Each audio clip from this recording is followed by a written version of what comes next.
Start? Yes, I think we should. Okay, great.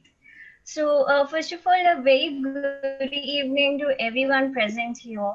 I would like to extend a note of thanks to all the panelists here for joining us on this forum. I would like to take this opportunity to introduce all the panelists present here. First of all, we have Ms. Deepika Chatterjee, the Director Principal of JBCN International School, having 20 years of rich experience in the field of education and teaching in various reputed Cambridge, IB, ISE, and ICBI schools in India as well as abroad. Next with us, we have Dr. Sunil Yadav, Principal of Sundaram Central School. Speaking about his education background, Dr. Sunil Yadav holds various degrees such as MSc, MEd, and PhD. Next with us, we have Ms. Pratibha Mishra, Principal of Panbai International School. Ms. Pratibha Mishra holds a rich experience in educational field, having 20 years of experience, also a certified teacher's trainer. Next with us, we have Ms. Vanashri Bhattacharya, Principal of Gundecha Education Academy, Oshiwara, who has experience in educational field over 30 years, starting her career from being a teacher to now being a principal of Gundecha Education Academy. Then with us, we have our moderator of the session, Mr. Sudhir Kukreja, the co-founder of Credence International Schools.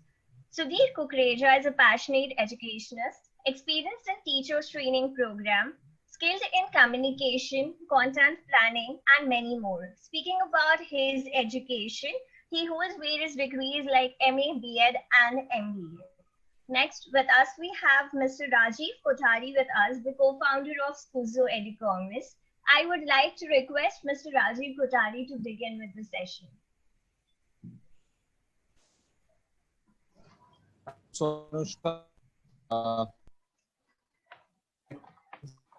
thank you so much for being a part of it, and welcome to all the participants who are there. Let me just introduce Scuzo. Scuzo is an educommerce platform whereby what we do is, we deliver books to parents' doorstep. Thanks to the pandemic which has happened, practically, delivering the books was a very difficult task for the parents to buy it from a shop or to kind of do it otherwise, because majority of the schools did not have this online facility for the parents, and vendors could not come to the school, or the shops could be not open. So Scuzo played a very critical role in this situation. And in this pandemic, parents have got used to buying online. It's a value-add service to the parents where they can actually buy books online.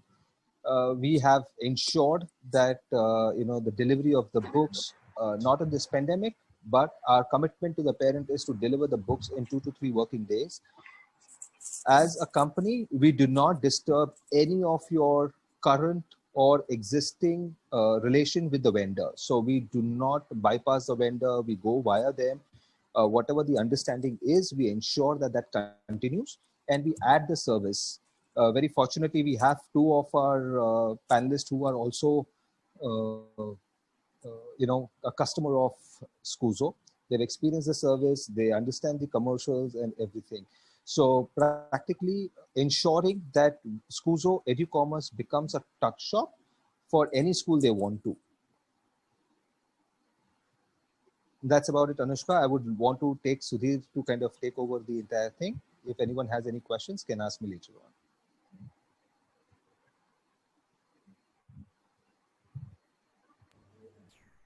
Thanks, Rajiv, for a wonderful introduction to Scuzo. Anushka, can we begin with the session now? Great. Thank you so much. Welcome to all the participants and the esteemed panel that I have for the evening discussion today. And thanks to Scuzo for organizing this wonderful platform and giving us an opportunity across the country with the people who are joining us on this virtual forum. I'm grateful and I'm quite honored to be moderating this session with all the eminent panel that I have available with me. Dr. Chatterjee, Ms. Pratibha, Ms. Vanashri Bhattacharya, Dr. Sunil. I believe among the 4 of them sitting on the panel today, we have almost a century worth of experience in the education space. And I believe they've seen, every nuances of the education space as to how to deal with various situations. And now that we are living in a pandemic time, something that was unprecedented, something that we've never imagined, I believe the entire education world has been taken by shock and surprise. And the way the education fraternity has addressed this pandemic, the way the teachers have risen up to the occasion, I believe that is something which is truly commendable. What we're intending to do in this evening today is to try and reimagine the education in 2020-21.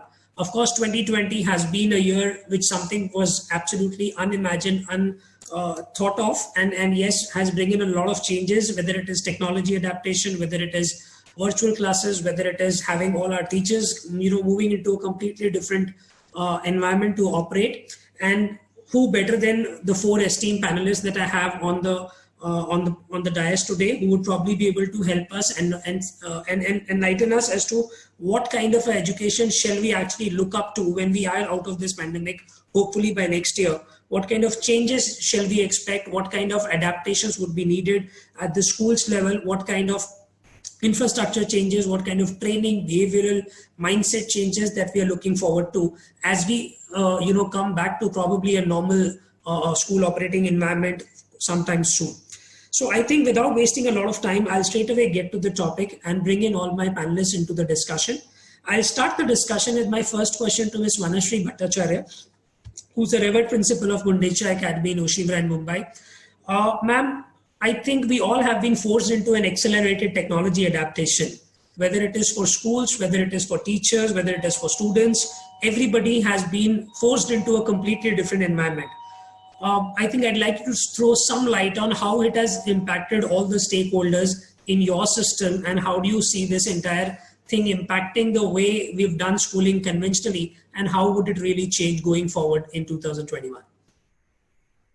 Thank you, Mr. Sudhir. Am I audible to everyone? You are audible, ma'am. Please go ahead. Thank you so much. And really, thank you so much, Sudhir, for giving me this opportunity. See, let me come to the point straight away without wasting much time. In this question, we have to first look at who are the stakeholders of this COVID-19 pandemic in education system.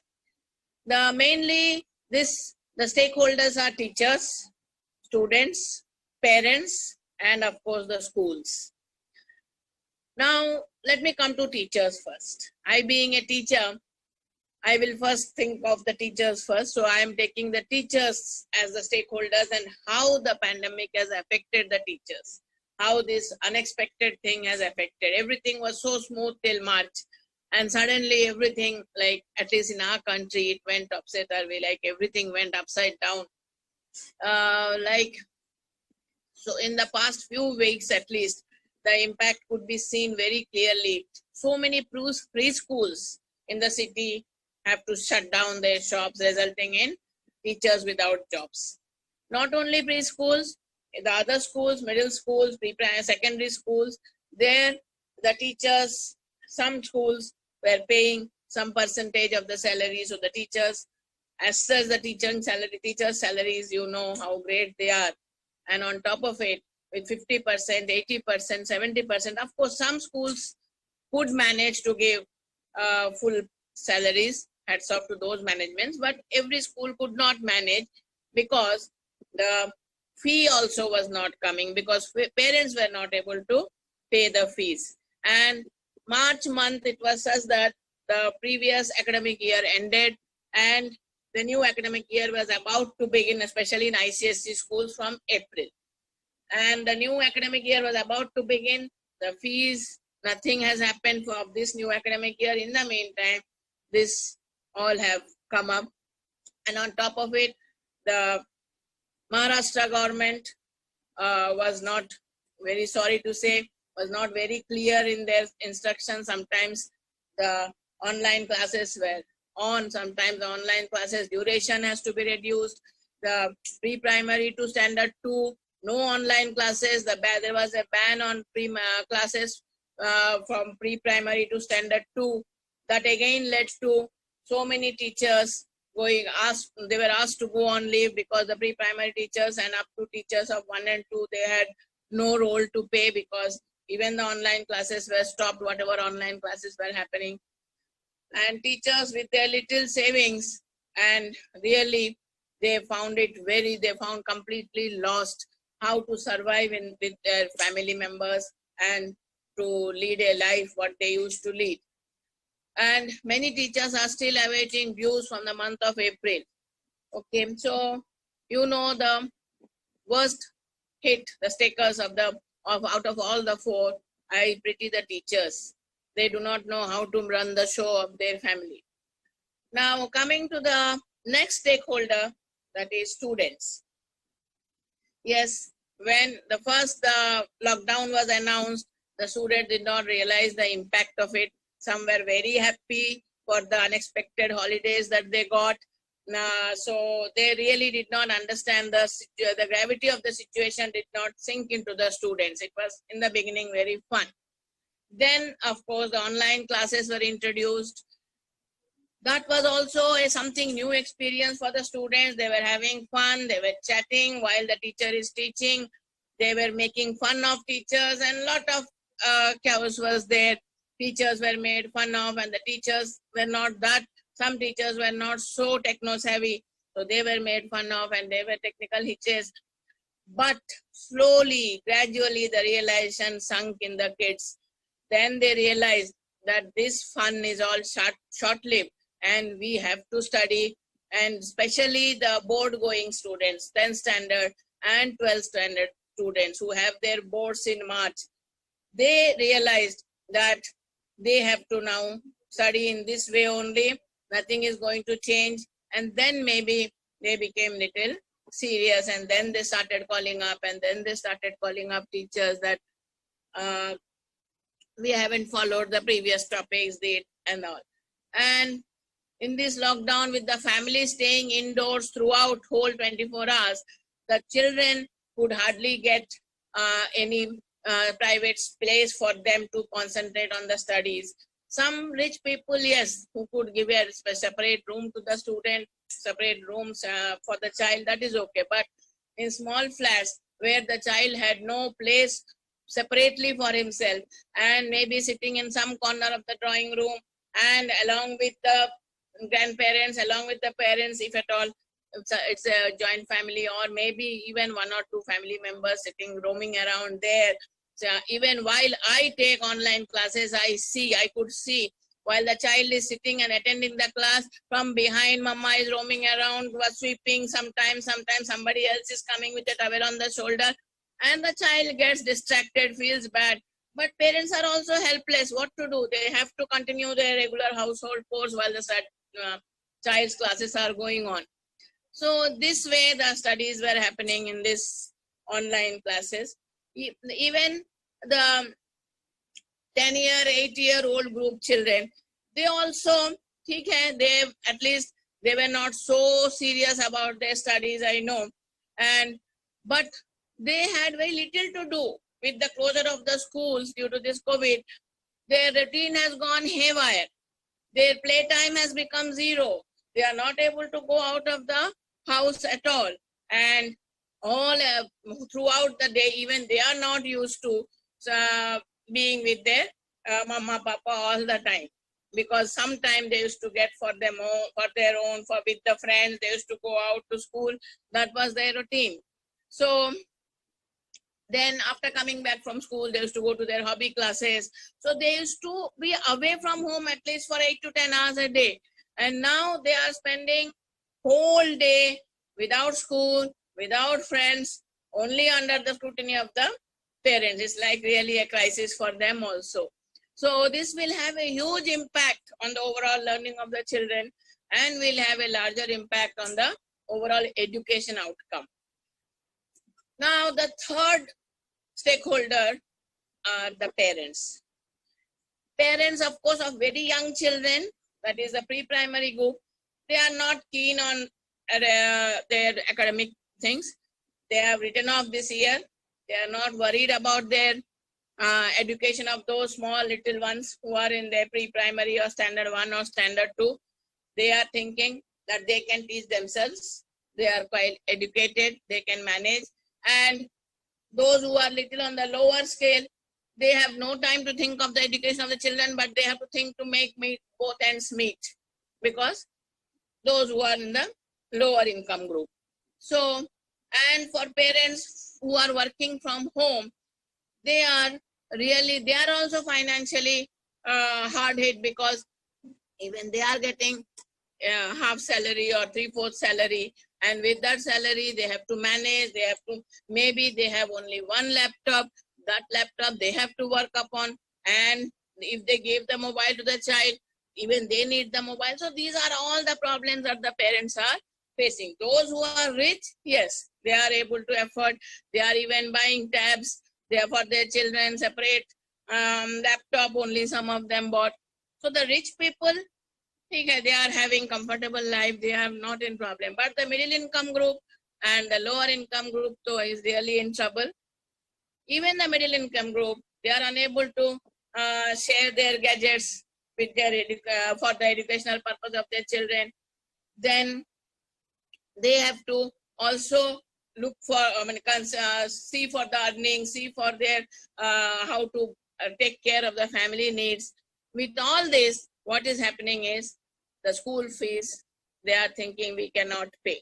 The school fees, they are just not paying. Online classes they are attending and they are not paying the fees. So of course I don't find anything wrong with them, because their salaries are cut, so they are somehow they are managing to run the kitchen, and they are not in a position to pay the school fees for their children.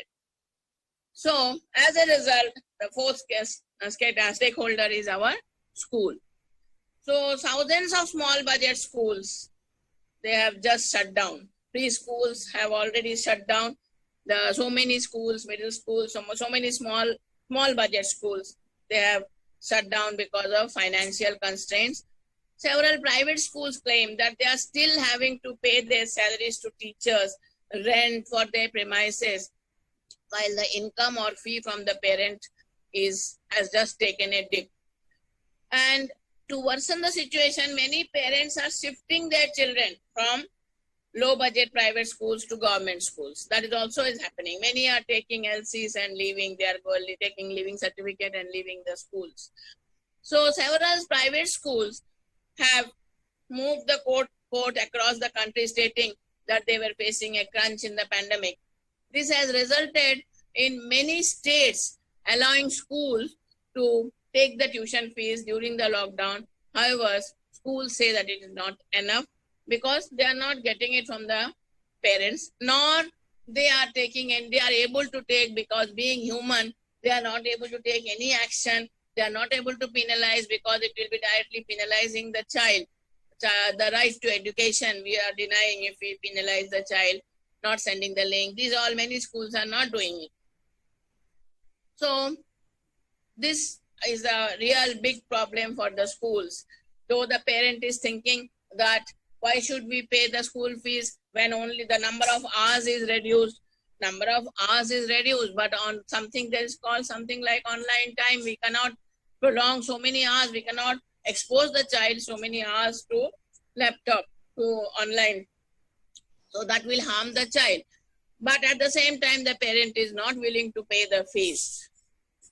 The educational institutes work as no profit entities, that means they don't have any surplus funds. Many schools do not have. Those which are established schools, they might be having, and that is why they are the schools which are able to run. But small schools which do not have surplus funds, they are not able to run the school, maintain the salary of the teachers, and there are so many expenses incurred to the schools also because of this online. So many gadgets had to be bought. For so many, along with the computer, we had to buy the webcams. We had to provide, we have to extend the Wi-Fi. Even I have done it in my own school, so that the teachers who do not have the technical support at home can come and take the class from the school. So this has left the schools or institutions with no or minimum cash, and maintenance cost of building, ACs, light, everything is there, salaries to be paid off, the bus drivers to be paid off, housekeeping to be paid. We cannot we cannot tell them leave the job and go. I'm sorry, I'm barging in. I think what you are trying to establish here is, in a nutshell, if I were to conceptualize, is basically the impact that it has had on all the people across, whether it is parents, schools, students. So the pandemic time obviously has been challenging for everyone, which is definitely accepted and appreciated by each one of us. But like one of our members has commented here, there is definitely a challenging time. But I believe there are people who have risen up to the occasion. There are people, especially the teaching fraternity, which has taken up the task to respond to the unprecedented time and the challenges which are thrown. Technology, of course, has been a savior for us. And I think from that perspective, I'd like to bring in our second speaker, which is Ms. Pratibha Mishra. Ma'am, we have been given a picture of what exactly and how severely we've been impacted by this pandemic. And at the end of the day, we all were left with nothing but a technology which we all were not so familiar with, but yet we have taken all efforts to, kind of adapt it as quickly as we could. I'd like you to elaborate as to how effective has been this technology adaptation, and how far have we been, effective in the implementation of this new methodology, how teachers could take it up, how students responded, and then where do we head from here? Thank you so much, Mr. Sudhir. Thank you, my co-panelist, ma'am, also. Really, she has touched the point what all is now need. And we are living in such a difficult situation where we all educated are the main people who are really working day and night to bring everything in a place. So down the line, if you talk about this, technology was about to come. Online teaching was about to come. It was knocking the door of the education system. But the only thing, Corona has helped us to bring it before time. We were not mentally prepared, but if you see, we got adjusted. And, basically when we call about teachers' challenges, what they face during this implementation of technology, what initially I did in my school, the moment we came to know that now it is a lockdown and we have to continue, because my school is an international school, so definitely I didn't face much of the problem because we have a very polished and techno-savvy teachers. So, but then all of a sudden lockdown and teachers were having nothing at home and they were supposed to deliver the lecture without any resources.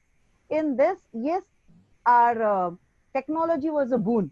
In fact, we thought of now what strategies we can use for where we can do justice with the teaching, and where teachers without under pressure, they can go ahead. Initially, no one was aware that there will be salary cut and this will prolong for a longer time. They all were under impression, okay, fine, after certain time, it will get over and we'll back to our normal schooling. So this is only for 1 or 2 months. And we all were very happy. And many teachers, they accepted as a very beautiful challenge in front of, before that, we really had a sessions for the parents where we changed the mindset that we are shifting to our online teaching till we are out of this Corona, and we don't know when the situation will get normal.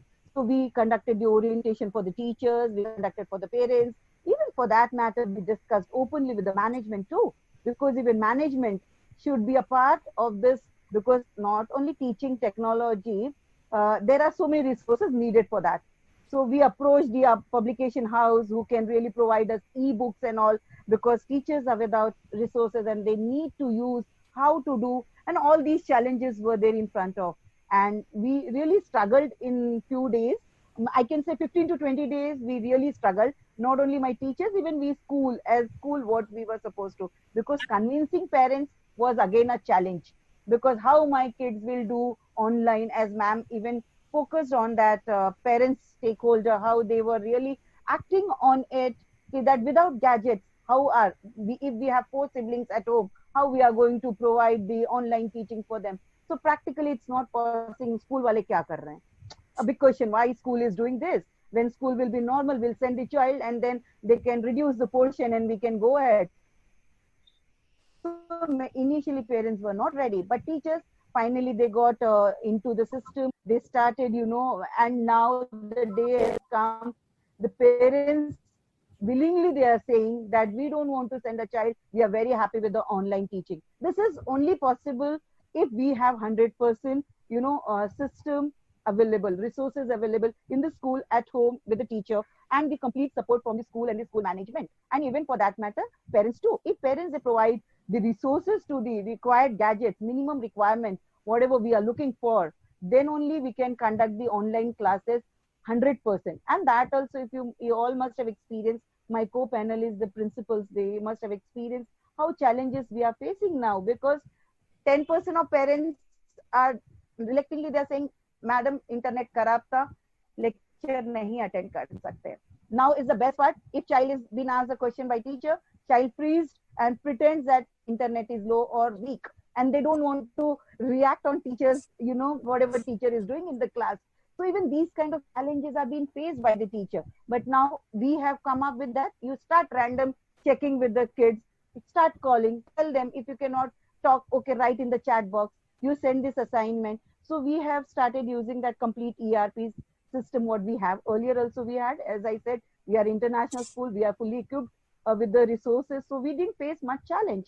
But yes, implementation in remote areas, or we can say SSC board or ICC, where huge number of students are in a class, is a big challenge for the teacher, for the students, and for the parents too. But international school, yes, because number of students are less in the class, so it is very manageable in form of our Google or Zoom or this Microsoft Classroom or whatever. So we trained our teachers, we told them this is how we are going to have, and in future also we are very pretty sure that though the vaccine will be out, many parents may not send, 50-50 it will be. So how we are going to go with the teaching? We are not going to stop teaching. We cannot deprive students from the learning. So we have thought to 80 and 20%. 20% still will continue with the online, those who don't want to come to physical school. But 80%, yes, we will try our best, where we can give 50% of physical teaching and 30% of resources, whatever we can give, and we can help the students. This is what our plan for the future also, because still we are not very clear, and teachers are really struggling, those who are not very techno savvy. So definitely in future it is a problem for the teachers in a job. Those who are not very good into techno, they will be replaced with a technological teacher. Those who are very good into techno, definitely they will get the job, and teachers, those who are not very techno savvy, they may lose the job.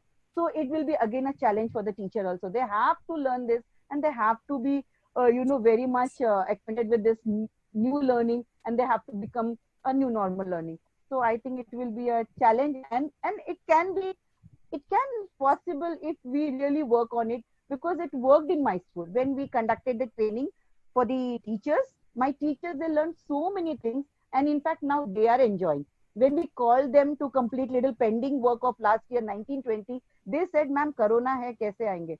So now you can understand the mindset. Now even they are enjoying at home, and they want to be at home, because they know that by sitting at home, and we are working only 4 hours and we are being paid full salary, so no need to go to school.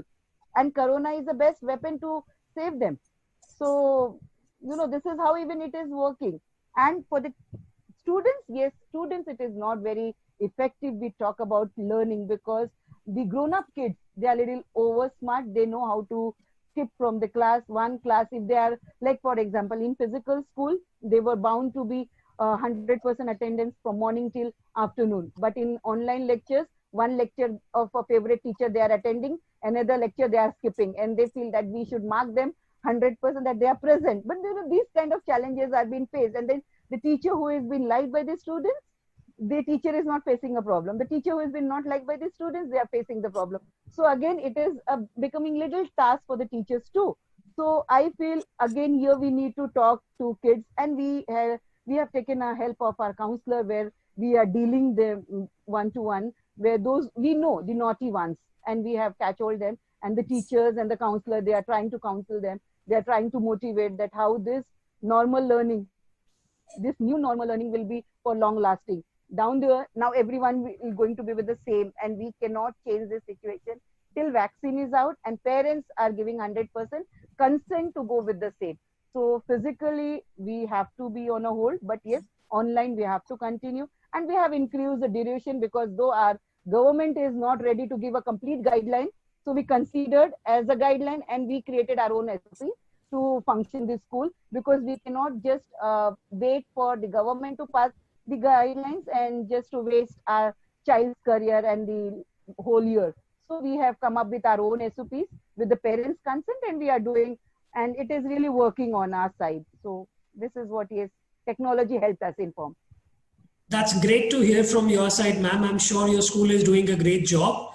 And I really like the idea of the way you put across the challenges that the teachers have taken up and the way it has become, maybe a situation where it is the, necessity for people to rise up to the occasion, adapt to the technological changes which are coming, acquire new skill set and match up to the requirements of the current scenario and maybe the challenges which are going to come up in future.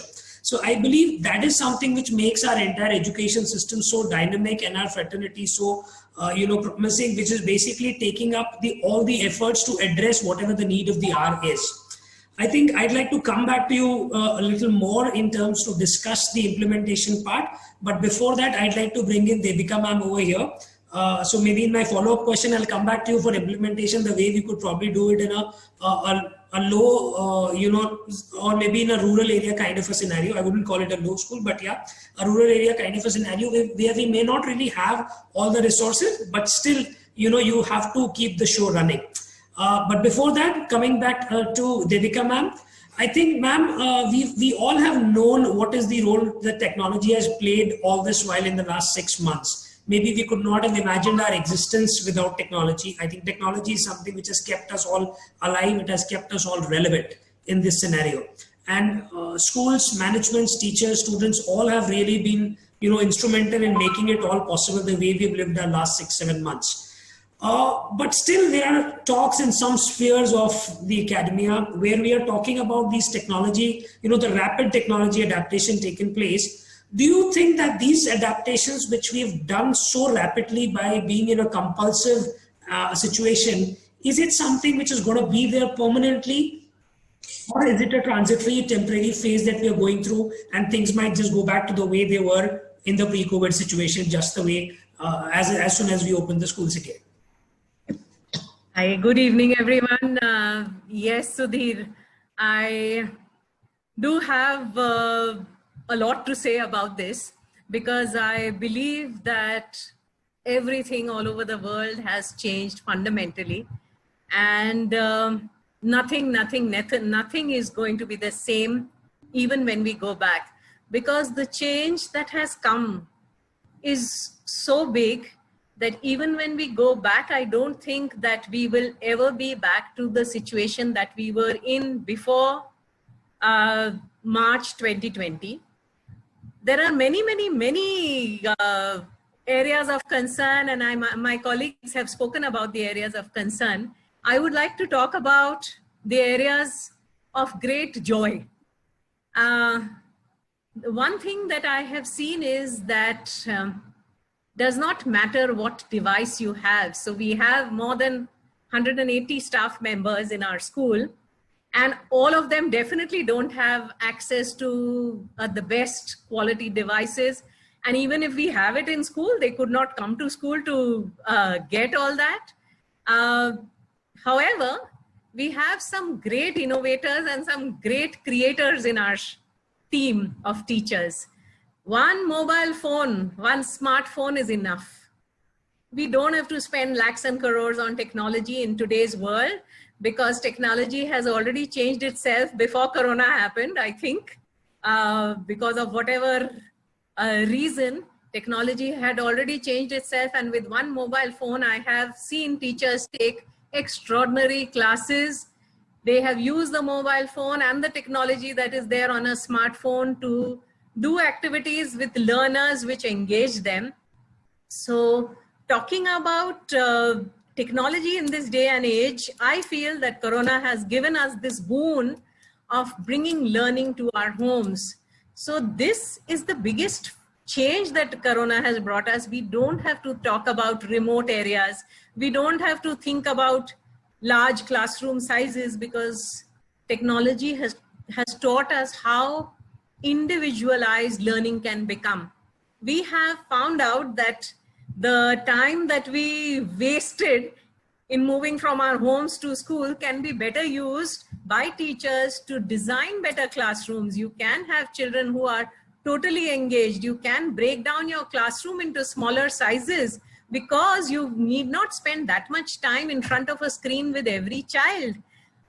You can make your classrooms more inclusive because you can divide those classrooms into smaller groups and design activities for these smaller groups. We have found that our children have become readers overnight because our teachers spoke to parents and said they are spending so much time in front of the screen. The best thing to do when you're with your child is not to watch television, not to play video games. Pick up books and read with your child, to your child.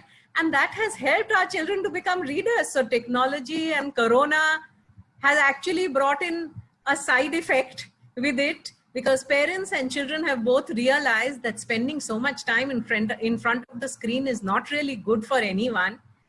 All their leisure time is now spent thinking about ways in which they can engage with family members. Simple things like cooking together, simple things like helping your parents to clean the house, bringing in the fact that everyone in the world is under the shadow of this pandemic. So we have had incidents in our school, and I have repeated this a number of times on different forums. So many children have taken up different activities in their own areas, and I'm giving you the example of one junior KG child who decided that in this time, the only way I can help is that I'll make lemonade for my security uncle, the watchman uncle, and she makes lemonade every day. She makes lemonade for the security people in her building, and her parents help to distribute that. The fact that children are thinking about community, the fact that they are thinking about connectedness, the fact that they are trying to go to school, which is something that our parents have told us, that our child of grade 6 cries now because she says, I don't want online school, I want to go back to school, which is a great achievement of, I think, online learning. They are understanding the value of friendship, they are understanding the value of human relationships, and all this is not going to go away when the pandemic ends. The changes that the technology has brought, I hope they stay. I hope we can take it, modify it, and human beings are great at modifying things and using it for their betterment. I am certain our teachers will figure out a way of using the learning that has come through this pandemic and make it even better once we are back in school, because then it will be the best of both worlds. We will have our physical presence in front of our learners, and we will also have all this wonderful technology which we have learned how to use.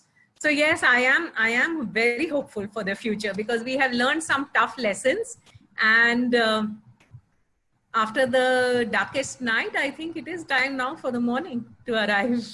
That's lovely, ma'am. Really, really love the sense of positivity that you bring to the discussion. And I'm really, really glad that, you know, there is a sense of compassion that we all have developed in this pandemic situation. All the human values, I think that is the biggest takeaway, or that is the biggest positive contribution that this pandemic has done in each one of us. We've really understood the value of relations. We really understood the value of people around us, how each one of us is impacted, and how you know, we've actually been able to appreciate the pain that someone else is going through. And I believe that's the biggest takeaway which you've kind of brought in very beautifully. And in terms of technology, so yes, I agree that there have been some rapid changes, and like you very rightly said, our teachers will have to be innovative to retain this. Yes, it is a forced situation right now, but how do we take it forward? How far do we, you know, kind of continue with these practices is something which is probably going to reshape the entire system and the approach with which we go to the schools in future. I'd now move to our fourth speaker, Dr. Sunil Yadav. Last but not the least, he's Dr. Sunil, I would like you to add some light on what are the modifications do you think would be needed in our education system at large, and maybe schools in particular, after the COVID times. Whatever has happened in this time is done and dusted. Let's assume that we are back to a normal situation, but we want to capitalize on whatever we've learned in this phase. What do you think would be the efforts required for us to retain our learnings of this, whether it is on a human values front or is it on the technology front? Hello, thank you. Thank you, Sudhir sir, for providing this wonderful platform, and Iskuju also. And respected panelist member, I am Dr. Sunil Yadav, speaking from Mumbai, that I am the principal of Sundaram Central School. From last 6 months, teaching learning process is totally dependent on technology. And those schools and colleges who are using this teaching technology, they have experienced so many new things. The teacher, student, parents, and all the stakeholders, they have developed new skill, new talent. But those schools and colleges who are not exposed to this virtual classroom, I think they have learned nothing. They have wasted their time. So if we can divide the education system pre-COVID time and post-COVID time. So during pre-COVID time and post-COVID time, we have to relaunch ourselves. Like any company, institute, any company launch new product, there are some added features are there. In same way, when we are school and colleges are opening, though I think that they are already open because online classes are going on, but people used to say that schools are closed.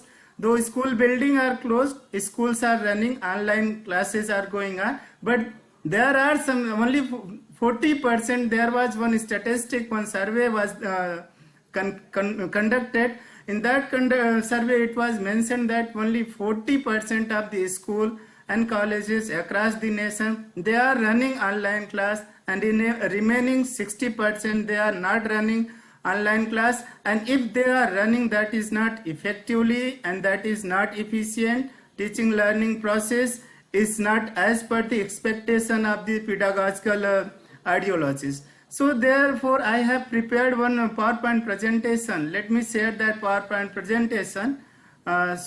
Just wait 1 minute.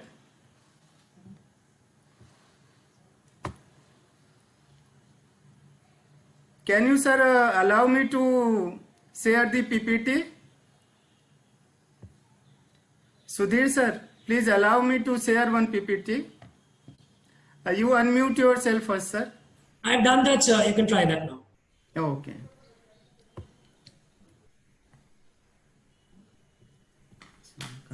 Advanced.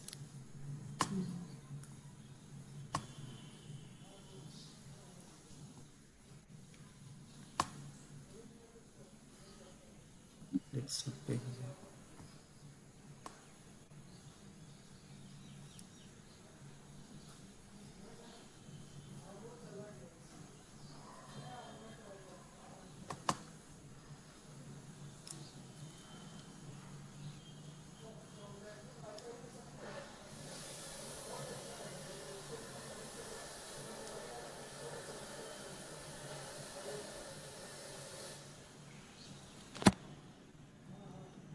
So once again, welcome.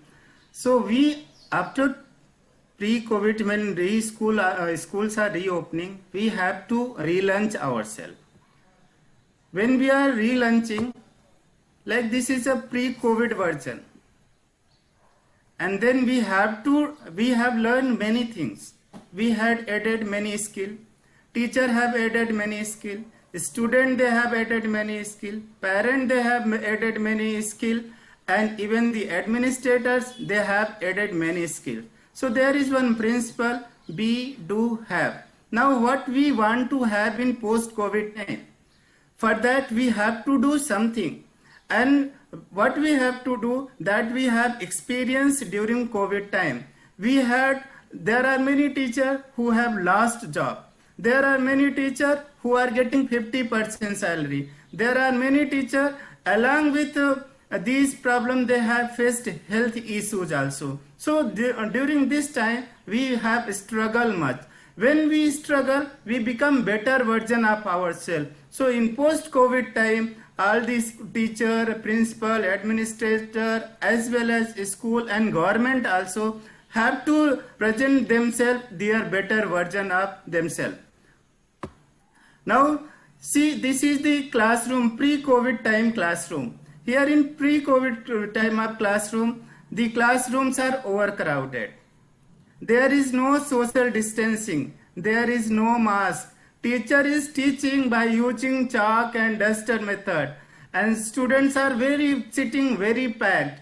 But in post-COVID time, this situation will not be there. If you are implementing pre-COVID time of situation, I don't think we will be able to successfully impart the education in the classroom. So for that, we have to do some modification. Now what will be this will be the situation of post-COVID time. This will be where teacher will be having mask. Earlier what happened, when there was a classroom, in class 40 students were there and teacher was delivering the lecture. Backbenchers were not able to listen the lecture of the teacher. But now the teacher will be having mask. When she will be delivering the lecture, then of course it will not be audible to students. So we have to minimize the number of students and we have to provide some equipment to the teacher so that like a Bluetooth and audio video system should be there in the class. So for this modification, to modify these classrooms, there is a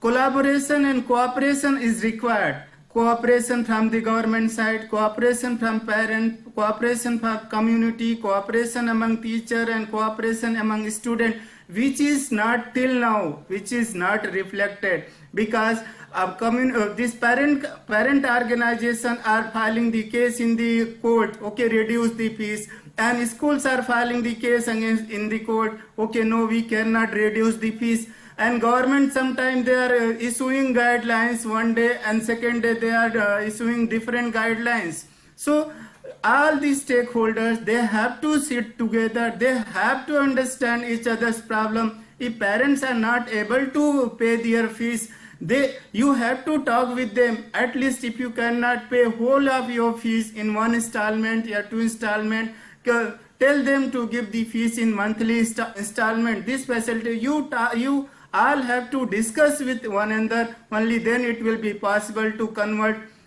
pre-COVID classroom into post-COVID classroom.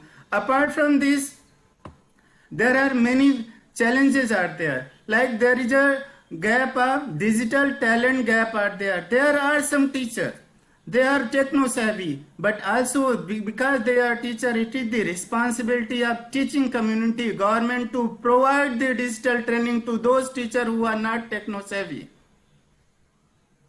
So only then, not only to teacher, we have to provide the digital training to parent and children also. Suppose if you are in the beginning, we have started the online class and parents were not able to how to log in that how to open that Zoom app. So training must be given to the teacher, student as well as parents. Only then it is possible. So in online class, if you are running online class, internet plays very important. The moment you have prepared very good quality of presentation, but the moment if the internet is slow, yeah, there is a problem is there, your whatever hard work you have done, it will get wasted. India as a country, it is the second largest country which uses internet after China. But even after that, if we see this figure, only 34.5% of Indian population is using internet. And out of 100, only 54.3% there are internet subscriber. And in some areas, this speed of internet also matters much. In urban areas, big cities, the speed is very good. but in rural area the speed is very bad. So we have to develop the infrastructure related with the internet also, in case we want to continue this online class in the post-COVID era also. Third is device availability. Though it is said that one mobile is sufficient, but when a teacher teaching continuously for 4 hours with the help of mobile, there is a lot of physical strain on eyes are there. So it is the responsibility of even the school administration, management, and even government to provide, to give some this discount on purchasing of the laptop, so that they can be successfully implement online classes in the post-COVID era. Otherwise teachers have started saying, sir, now it is too much. We want to deliver our class face to face. Now we are tired of using technology in the classroom by teaching mobile. Next, struggling parents. Parents are also struggling. Teachers they prepare the PDF file and they share in the WhatsApp group. Now parents, they don't know how to open this file, how to deliver this message to their children. They are working parents, because from traditionally the parents are thinking that it is the responsibility of teacher to teach my children. Though this mindset should be changed, it is the joint responsibility of teacher and parent for proper education of the children. We have to organize from time to time, we have to organize seminar, workshop for parent also, so that they will be able to, will be able to help their children, so that the benefit of online classes will be reaching to the children. And one more concern is privacy concern. When teacher is teaching, earlier teacher was restricted in 4 walls of the classroom. Now when teacher is delivering online lecture, billions of eyes and billions of ears are watching and listening them. So there is a privacy concern is there. They have to be very accurate. And there is a security of their data should be also there, because when in the beginning Zoom was introduced, people were not having this faith on the Zoom, because they were fearing that their data is stolen by the Zoom, and that's why they have shifted their platform. Instead of Zoom, they have shifted on other platforms. So we have to take care of the privacy of the student, teacher, parent, and administration. Now the question is that who will be bringing all these changes? And all these changes will be brought by, just 1 minute. Who will be bringing these changes? All these changes can be brought by school leader only. No other person will be bringing all these changes. It is the responsibility of a school leader to train their teacher, to train their parent, to train their students, so that in post-COVID time we can successfully implement these things.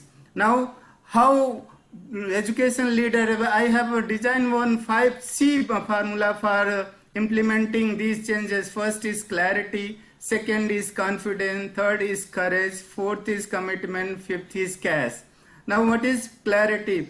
School leaders should be very clear about their plan, how they are going to implement their regular classroom in post-COVID time, thinking about the quality of education, safety of the children, safety of teacher, as well as safety of the other stakeholders. They should be very clear. If they are very clear only, suppose if you are driving on highway and there is the traffic is less, then we can achieve our target with high speeds. If you are clear about your policy, very soon you can implement your policies and program in your school.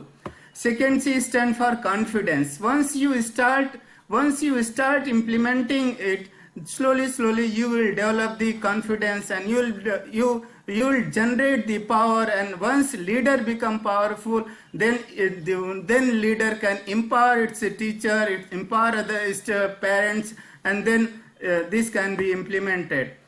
The leaders should be very courageous also. Sometimes government is saying implement this, sometimes parents are coming and fighting this. No, in the school you are the leader, principal is the leader, you know better than your parents and better than government what is good for your children. You should be very courageous.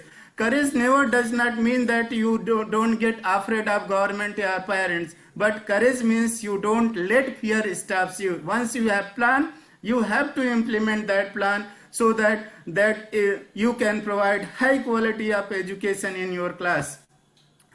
And fourth C is related to commitment. Unless a commitment is made, there are only promises and hopes but no plans. You have to be a committed leader to implement all these things in your school.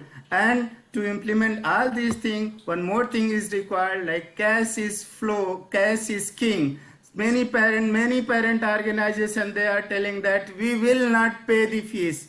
But you talk with these parents in a small group, 50% parent, they will be paying the fees. Understand their problem. If you are not using some infrastructure, give them some discount. Even then, after giving some discount, even then there will be some parents. Suppose 10%, 20% parent will be there, they will be giving excuses. Talk with them individually in a small group, and as a leader, you can solve this problem. Once all these problems are solved, in post-COVID time, we can successfully run our school. Whatever losses we have incurred in the pre-COVID time, during COVID time, that whether it is academic loss, some teacher they have left the school, they may have got less salary, all these problem can be solved. These were the struggle, and now we have to become better version of ourselves in post-COVID. Only then we can solve the problem of education and successfully implement can provide quality education to our children, which is the demand of society. Only then we will be able to compete in the global economy. And with this, I think this is my conclusion. That's so beautifully done, sir. Thank you so much for all the effort that you put in to bring about the message with so much of clarity and so much of creativity, I would say. It really puts forward exactly what is the need of the hour. I think we are almost reaching the end of the session. Before I close this, I have a last question, which I think I'll put back to Devika ma'am. In terms of what is the mindset change that's needed. I think Sunil sir has already touched upon that part briefly in his presentation, but maybe if we could hear it from you, ma'am, what kind of mindset changes you think will be needed going forward for people to adapt to this situation? Thank you, Sudhir. And I do agree, Dr. Sunil has given a great mantra that after this, we have to be a better version of ourselves.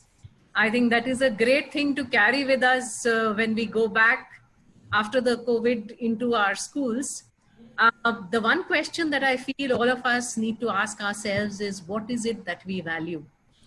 And something very, very fundamental again, as to what is the purpose of education, because when a problem of this magnitude strikes us, the one thing that we all realize is that we cannot have an education system that focuses so much on an exam system that leads to mental health problems among children, which leads to so much of disparity, which labels so many children as failures. I feel the one thing that all of us together have to focus on is the assessment pattern that we need to follow, the examination pattern that we need to follow, the focus and the value that has to be given to vocational education, so that the next generation is not bogged down by the narrow boundaries of percentage marks. And if that is something that we can focus on, I think we will be moving towards a golden age of education. NEP has started it.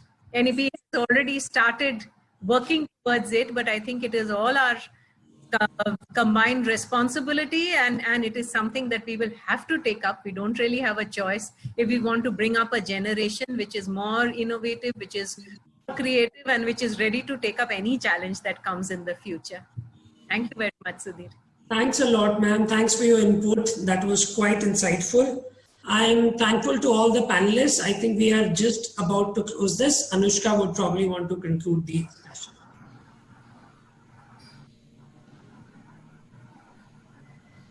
Anushka, your mic is off. I'm so sorry, I didn't realize that. Okay. So thank you so much to each and every panelist who you have shared your knowledge with us and your time as well. It was great deliberation shared by each one of you. We definitely look forward to connect with you soon. Thank you so much.